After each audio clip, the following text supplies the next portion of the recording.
Baka naman sobra lang siyang nawasak sa ginawa ng papa mo. Sapat ba yun para hindi niya gustuhin na hindi buo yung pamilya namin? Hindi na mauulit-uli. Hindi ko naman sinadya mo buntis yung babae. Alam mo naman may nakangailangan din ng lalaki, di ba? Mabuti siyang tao, anak. Mahal niya ako.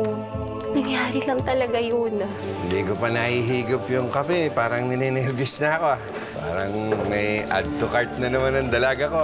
Sigurado ka, Tay. Baka mapasubo ka. Pangasin mo na, pre. Ganda naman ng anak ko. Masyado naman atang maiksi yung palda mo. Matagal na akong libog na libog dun eh.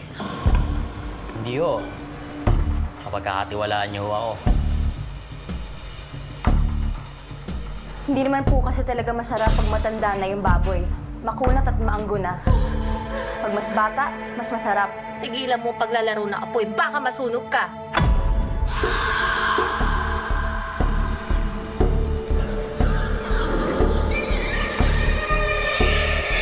Kadalaga mong tao? Ano na lang iisipin ng mga tao pag may nakakita sa'yo? Hindi adat ng lugar na to. Kundi dahil sa akin ako bumuo nito.